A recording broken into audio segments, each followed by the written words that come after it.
Esse é o Review Quadriláteros. Eu lembro que anos atrás, quando a Panini lançou uma edição 40 anos da Marvel no Brasil, por sinal, essa edição aqui, que foi uma edição até bem interessante, ela fez uma compilação das melhores histórias que tinham sido publicadas aqui por outras editoras na época, normalmente, e que tinham sido a cara, o tom da Marvel nesses 40 anos de Brasil.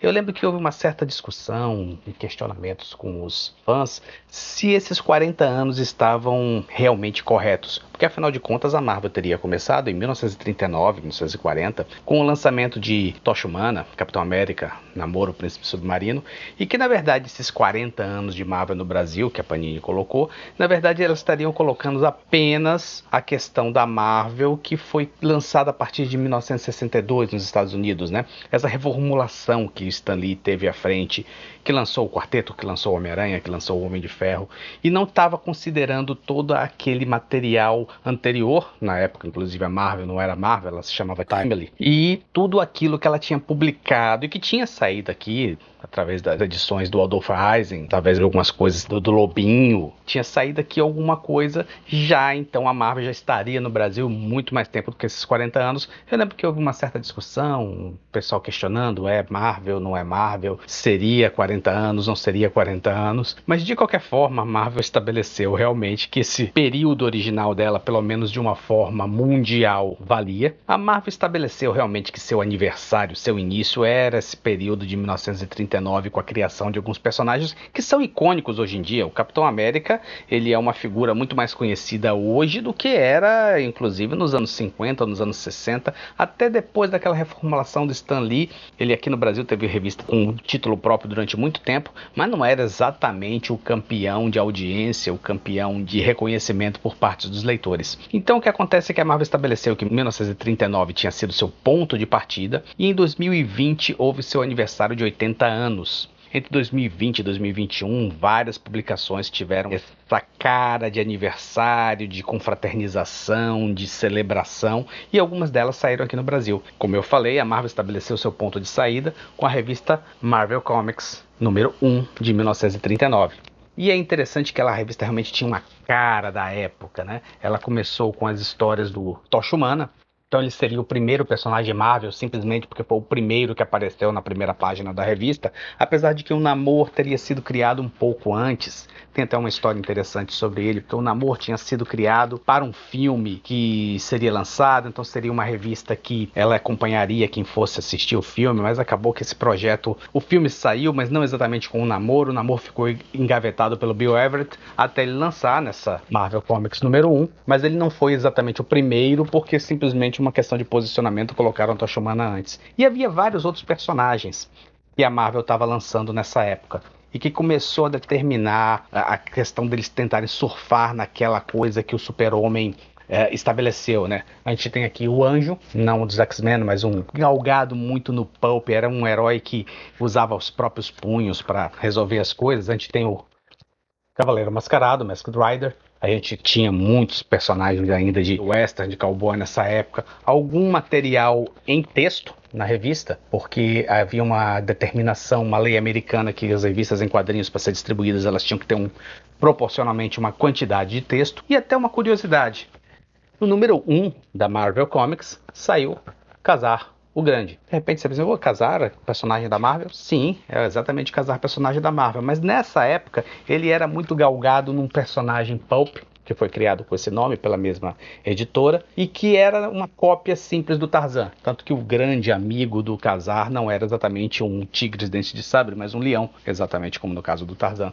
Eles criaram esse personagem e anos depois, com aquela efusão de Stan Lee, ele resolveu dar um novo up no personagem e colocou aquela coisa com dinossauros, com tigres de dente de sabre, etc, etc, etc, que a gente conhece hoje em dia. Mas então, se estabeleceu que a Marvel se iniciou nessa época. E algumas das edições especiais que saíram entre 2019 e 2020 aqui no Brasil, a gente teve essa Marvel Comics número 1000. Teoricamente é uma continuação da Marvel Comics número 1, chegando ao número 1000 depois de todos esses anos. Ela é uma edição extremamente, vamos dizer, curiosa. E ao mesmo tempo que ela tem várias vantagens, ela tem algumas desvantagens. Você tinha aqui, de um modo geral, um roteiro do Al Ewing e ele alinhavava um fiapo de história, uma ideia de história que iria acompanhar os personagens e iria, digamos, determinar certas coisas no andamento da revista. Cada página era feita por um autor diferente, apresentando o personagem, apresentando uma situação. Aqui a gente tem o Cavaleiro Negro. A maioria das páginas feitas pelo Al Ewing era exatamente seguindo aquele roteiro, aquele fiapo de roteiro que ele deu para dar uma espécie de esqueleto na revista. E cada autor apresentava o personagem, fazia uma apresentação da sua forma pessoal. Você tem inclusive coisas muito interessantes, a forma de que como foi apresentado o Wolverine, ou como foi apresentada a Mulher Hulk. Você tem assim alguns casos de que, curiosamente, o cara seguiu um roteiro meio, digamos, clichê. Olha, o personagem é isso, é aquilo, aquilo outro. E outros que realmente você tem um material bem interessante, bem inovador, né? A apresentação dessa historinha aqui de uma página do Justiceiro com Wolverine ficou bem legal. Aqui a gente tem roteiros do Jason Aaron, né? E do Parlov na arte. Então ficou uma coisa interessante.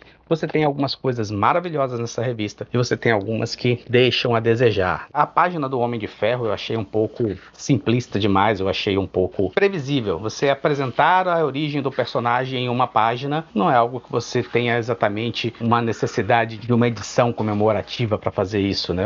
Vira e mexe, os autores fazem isso durante suas histórias, mas outras que realmente fizeram de uma forma interessante.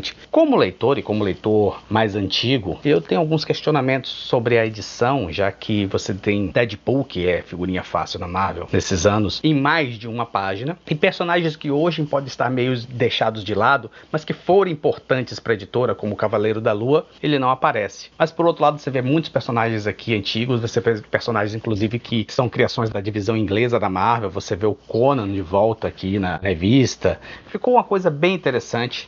A edição aqui no Brasil, na verdade, ela não só ela colocou a Marvel Comics 1000, como colocou também a Marvel Comics 1001. Existe como eu falei, um fiapo de roteiro preparando os personagens e preparando para uma situação que seria depois desenvolvida em outros títulos. Eu achei o título interessante, divertidíssimo, com todas as minhas questionamentos de fã chato. É algo bem interessante e bem legal. Eu achei um lançamento bem interessante da Panini na época. Mas não foi só isso que a Panini andou lançando dentro desse esquema de festejar os 80 anos da Marvel.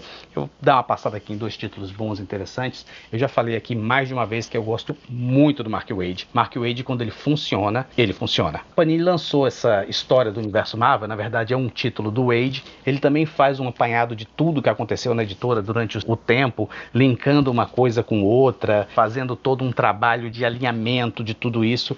Não da forma mais, digamos, solta como aquela outra edição da Marvel 1000, mas foi uma coisa mais direcionada, como se fosse uma aula do que aconteceu na Marvel. E é interessante que cada citação que ele faz, cada colocação, você pode chegar aqui na parte de trás e ver exatamente de onde ele tirou as informações, de onde ele tirou os retcons, de onde ele tirou a situação de cada coisa que ele citou aqui de uma forma cronológica na edição. Eu achei extremamente interessante. Se você tiver a oportunidade de ler também, é algo extremamente divertido. Por último, a gente vou falar aqui de, digamos, de repente, o primo feio desses lançamentos, ou o mais fraco ou menos interessante no que se diz respeito.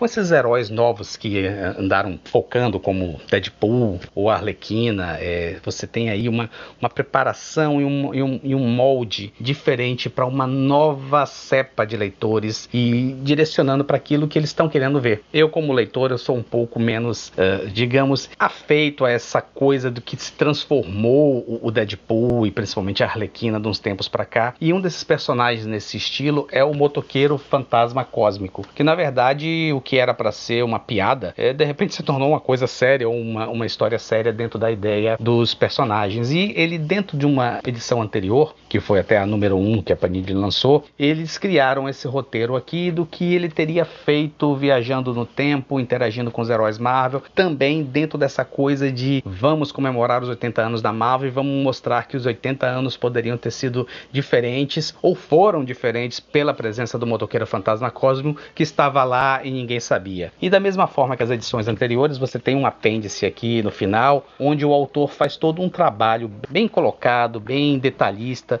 da onde ele tirou cada edição, da onde ele tirou cada ideia, da onde ele tirou cada citação que ele faz na história. É algo também muito bem organizado, muito bem feito. A edição, você tem que de repente levar menos a sério do que as outras duas edições, exatamente pelo estilo de história que ela está sendo contada aqui, mas o trabalho de coordenação e de criação de narrativa também foi extremamente interessante, foi extremamente bem dentro dessa visão de 80 anos da Marvel.